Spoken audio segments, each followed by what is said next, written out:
I was a new student at Benjamin Franklin High School in New Orleans, Louisiana, starting my junior year. Arriving with no acquaintances was brutal. By then, everyone had already solidified their friend groups. The worst part, though, was lunchtime. Since the school only allowed seniors to leave the building, I was forced to eat alone in the crowded cafeteria. I dreaded it, knowing I wouldn't have anyone to sit with, and I wasn't willing to awkwardly insert myself at a random table. When lunch finally arrived, I pushed my tray through the bustling room in search of a vacant spot. Every table was full, except one in the far corner, where only 2 students sat. It was the least intimidating option, so I approached and politely asked if I might join them. The 2 exchanged a quick glance before one of them nodded in agreement. As I sat down, I couldn't help but notice they were identical twins with hints of Hispanic heritage. They introduced themselves as Diego and Marco, and our conversation flowed effortlessly. They even invited me to hang out after school. I figured, why not? It was a chance to finally make some friends, so I exchanged numbers with them. Later that day, after dropping my things off at home, I received a text from Marco. He explained that he and Diego were planning to meet up that night and asked if I'd join them. The rendezvous was set for 9:00 p.m. at St. Louis Cemetery No. 1, a mere 10-minute walk from my house. Marco mentioned there was a cool spot near the cemetery to chill, and since school had started on a Friday, we had the following day off. With nothing else to do, I agreed. As dusk fell, I left my house and began the short walk to the cemetery. The darkness seemed to stretch on forever, and every step reminded me of my recent move and my desperate need to belong. When I reached a narrow road beside the cemetery, I messaged Marco to ask where they were waiting. Almost immediately, he replied that they were in a wooded area near a small bayou they wanted to show me, and he sent over his location. I ventured off into the thick underbrush, using my phone's weak flashlight to push aside low-hanging branches. As I called out for Diego and Marco, convinced I was close, I suddenly heard the unmistakable sound of footsteps approaching. They were slow and deliberate, echoing unnervingly in the still night air. A muffled voice taunted me, as if daring me to show fear. Before I could fully process what was happening, I felt searing pain as sharp nails dug into my neck, choking me. In that terrifying moment, I caught a cry, "Seize him!" which somehow gave me the strength to break free. I bolted back toward the road, the footsteps behind me growing louder until they faded at the tree line. I ran until I reached the safety of my home. Once inside, I immediately told my parents what had happened. Although they considered calling the police, I insisted on documenting the nail marks on my neck and reporting the incident to the school the next day. With the help of Marco's text messages, the school expelled the 2 boys. My parents made me block their numbers and repeatedly questioned whether they knew our address. I could only say I wasn't aware of any connection. About a week later, one cold night, I awoke shivering in my room to the sound of whistling wind. Glancing over, I noticed my window was completely open, even though it was about 50 degrees outside. Puzzled, I approached and looked down. A small ledge, part of the exterior that my father had once told me to use in case of a fire, jutted out just below my window. I quickly shut the window and went to wake my parents. My mother, still half asleep, insisted she hadn't opened it, and my father dismissed my concerns, urging me to go back to sleep. Returning to my room, I realized something was off. My door, which I had left wide open earlier, now hung ajar. I nudged it open just enough to peer through the crack, and to my utter horror, I saw a shadowy figure crouched behind it. I screamed at the top of my lungs for my father. The scream must have carried down the hall, because moments later, the door slammed shut as my dad burst into the room and switched on the light. In that split second, we both caught a glimpse of a leg sprinting out the window. My father raced downstairs and out the front door to chase the intruder, but he returned breathless and empty-handed. Frightened and confused, my father called the police, and I recounted every detail of both the night in the bayou and this unsettling intrusion. Although my father backed up my story without any solid proof of who had been in my room, the police could do nothing beyond advising us to lock all doors and consider installing external cameras. I remained convinced that one, or perhaps both, of the twins had returned that night. After several months of restless sleep and an ever-present sense of dread, Nothing else ever occurred.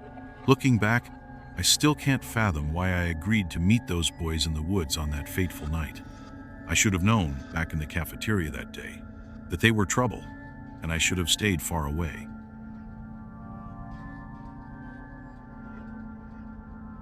During my freshman year in 2007, at Lincoln High School in Denver, Colorado, I experienced a day that would haunt me for years. It was the last period of gym class on one of the stormiest afternoons of the season. We had a substitute gym teacher, a man in his late 50s with graying hair, whose lingering double take as he passed me during attendance made me feel oddly exposed. I'd always been told I looked older than my age, but his prolonged stare felt invasive. He instructed us to form volleyball teams and then disappeared toward the locker room area. 40 minutes later, when class ended, I headed to the locker room to change, only to discover that my locker stubbornly refused to open. I repeated my usual combination over and over, but it wouldn't click. Reluctantly, I approached the substitute and asked if he could check the list of locker combinations. Perhaps my memory had betrayed me. He told me to wait a few minutes while he retrieved the necessary details. After a short while, he returned carrying a worn leather-bound book open to a specific page. To my surprise, he led me into the nearly empty girls' locker room, an unexpected choice that immediately set my nerves on edge. With only one student still finishing her change, he approached my locker and began inputting the combination written on a slip of paper. Each time the code failed, he glanced at me and laughed softly, and though I tried to laugh along to mask my discomfort, unease quickly gave way to dread. Then things took a disturbing turn. Placing his hand on my shoulder, he murmured, "We'll figure this out," and tried the combination again with his hand still resting there. When it still wouldn't open, I felt his hand slowly creep down from my shoulder toward my lower back. Terrified, I jerked away, grabbed my backpack, and mumbled that I was late for my bus. In a final attempt, he tried the combination once more, and this time the locker clicked open. With a thin smile, he turned and walked away. I waited until I heard the locker room door close before hastily getting changed. Just as I finished pulling up my pants, the lights flickered and then went out, plunging the room into darkness. Fumbling in the blackness, I bolted toward the back exit that led outside, gripped by the fear that the substitute might be lurking near the door. At the intersection of two rows of lockers, I paused to peer to my right. Through a narrow rectangular window high on the ceiling, a sliver of light revealed a horrifying sight. The substitute was peeking from behind the lockers. In a surge of panic, I sprinted for the exit. Behind me, his voice called out, "Wait, wait, wait! It's not what it looks like!" But I didn't stop. I dashed out into the relentless rain off the campus and made my way home, heart pounding with terror. Soaking wet, I couldn't shake the chilling realization that he had likely tampered with my locker combination as a way to isolate me, and the thought of what he might have planned when the lights went out was too horrifying to fully imagine. I never confided in anyone about that night, not my friends, not even my parents. It remains a secret I've carried alone, too scared and embarrassed to reveal the true horror of what happened. When I was a sophomore at Thurgood Marshall High School in Boston, I ended up choosing band as my elective. The band teacher, Mr. Alvarez, had a pretty easy grading system. If you attended class and showed up for your weekly lessons, you'd get an A. Toward the end of one quarter, though, I missed 2 of those lessons, so my grade had dropped to a B. I went to Mr. Alvarez after class, asking if there was any way I could make them up. He was hesitant at first, but finally said I could come during lunch to practice in one of the basement storage rooms to earn back the credit. In all honesty, I figured I'd just play on my phone down there instead of actually practicing, but I agreed without hesitation. The next day at lunch, I headed to the music room, grabbed my saxophone, and made my way down the narrow flight of stairs leading to the basement level. The corridor down there was always creepy, barely any lighting, and it was usually deserted except for the music teachers. Rows of small storage rooms lined the hallway, each about 7 feet by 7 feet. They were jam-packed with chairs, stands, spare instruments, and holiday decorations. I slipped into one of those little rooms and shut the door behind me. There was a single overhead light, but it worked well enough. I set my sheet music on a dusty stand in case Mr. Alvarez decided to check on me. Didn't want him catching me slacking. As soon as I pulled out my phone, though, the overhead light blinked off, plunging the room into total darkness. I instinctively flicked the light switch a few times, but nothing happened. Feeling around for the doorknob, I managed to open the door, only to find that the hallway lights were out too. The weak glow of my phone's screen was the only light source I had. I remember I had an old iPhone back then, which didn't even have a flashlight function, so I was forced to use that tiny screen to see. I took a step into the hallway when I heard something, like a heavy plastic bin being dragged across the floor. It came from one of the storage rooms at the far end. Then I heard this sharp, labored breathing followed by these odd grunting noises, almost animal-like. I froze when I saw a large plastic container slide out into the hall, accompanied by that ragged breathing. Panicking, I switched off my phone screen and backed into the room I'd come from, gently closing the door again. My heart pounded so hard I could hear the blood rushing in my ears. I had no idea who was out there or what they were doing, but the situation felt all wrong. It didn't seem like a teacher or a janitor. It was too weird, and they appeared right after the lights had gone off. I was stuck in a pitch-black basement with no reception, no lights, and someone or something out in the corridor. I waited, hoping the power would come back on, but after what felt like forever, nothing changed. Finally, I decided I had to make a move. Cautiously, I cracked open the door, phone out front to light my way. I crept closer to the stairs, inch by inch, until I heard shuffling footsteps. Terrified, I ducked into another storage room nearby, shutting the door as quietly as I could behind me. That's when I sensed it. You know how you can just feel when someone else is in the room with you, even if you don't see or hear them? My blood went cold. Fighting the urge to scream, I raised my trembling hand and tapped my phone's home button for a split second of light. That brief glow revealed a dark figure standing in the corner, only a few feet away from me. I tried to pretend I hadn't noticed, but it was too late. The silence broke with a low, guttural sound from the figure. Then I felt a hand pat my shoulder twice and start to squeeze. I reeled backward and scrambled for the doorknob, missing it the first couple of times before finally wrenching the door open. The figure tried to push it shut, but I managed to shove past and dash into the hallway. I tore up the stairs 2 at a time until I reached the main level, which was still perfectly lit. Gasping for breath, I ran straight to Mr. Alvarez. I barely formed words, but he got the idea and called security. They went down to investigate and found some of the storage rooms ransacked. Heavy pieces of musical equipment had been dragged out of place, but no sign of any intruder. Mr. Alvarez canceled his next flute lesson and had me sit with him and a handful of other students as I explained the whole thing, still shaking. With no cameras in that area of the music hall, there was no way to confirm who had been down there or if they'd cut the power on purpose. The next day, I was summoned to the dean's office to tell my story all over again for the incident report. And that was that. Even though nobody was ever caught, I'm certain some stranger had managed to sneak in that day, probably trying to steal expensive instruments, or maybe up to something even worse. Either way, I never practiced in the basement again.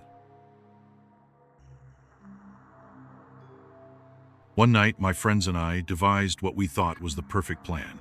We were going to sneak into the basement of Andrew Jackson High School in Queens, New York. We knew of a broken window that had never been fixed, and we were sure we could slip in undetected. The only catch was that we'd have to hop this short, rusted metal fence around the outside staircase leading to the basement. It hardly looked like a serious barrier, but it added that extra thrill, like we were doing something truly forbidden. We checked to make sure there weren't any security patrols around, then quietly hopped the fence and clambered through the narrow, half-busted window. It was tougher than we expected. One friend had to boost the rest of us up, and we had to wiggle through a tiny opening headfirst. But after a few minutes of shuffling and muffled laughter, we all dropped down inside. The basement was a chaotic mess of old furniture and dusty boxes. Dim lighting cast strange shapes on the walls. Only one flickering bulb in the far corner was on, and the glow of an exit sign created weird shadows as we split up to explore. I was poking around a stack of ancient textbooks when I saw one of my friends, let's call him Noah, standing in the gloom. He waved me over and whispered, Let's head upstairs. Curiosity won out over caution, so I followed him. We crept up the stairs and eased open the door to the main hallway. To my surprise, the school was pitch black. I'd always assumed they left a few lights on at night, but there wasn't a single one burning, just the eerie red of exit signs stretching down the corridors. The atmosphere was suffocating. I remember whispering, "Dude, this is seriously creepy," and Noah shrugged like it was no big deal. That was when I realized he had a point. Who knew if someone else might be here? A custodian, security guard, or maybe someone far worse. We kept going until we reached the bathrooms. Noah slipped into one of the stalls, telling me, "Hang on." So I waited by the sinks, nerves prickling in the silence. After a minute, my phone started to buzz. I picked it up and heard my friend Jasper on the other end.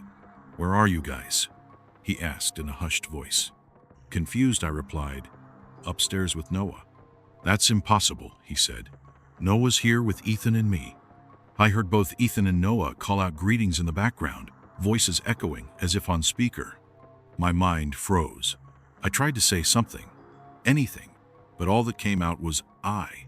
Then I heard it, a slow, raspy laugh coming from inside the stall. It wasn't any laugh I recognized. Heart pounding. I looked up and realized someone was standing on the toilet seat, peering over the stall door at me. I screamed into the phone, blurting out, "Oh my God! Oh my God!" as I stumbled backward. The stall door suddenly slammed, reverberating through the tiled bathroom. My survival instincts kicked in, and I sprinted down the dark hallway, desperately trying to find the door to the basement stairs again. I almost ran straight into a wall, but somehow I managed to feel my way back down. In a panic, I shouted for my friends. They called back, and I followed their voices until we regrouped.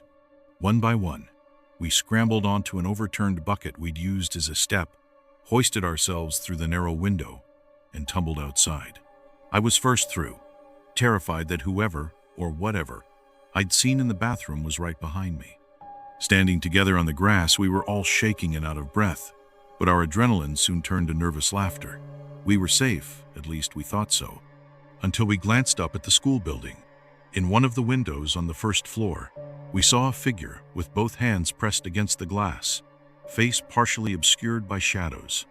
It was impossible to tell if it was a man or something else entirely, but it was definitely watching us. "That's gotta be him," whispered Jasper, and Ethan practically shoved us into a sprint.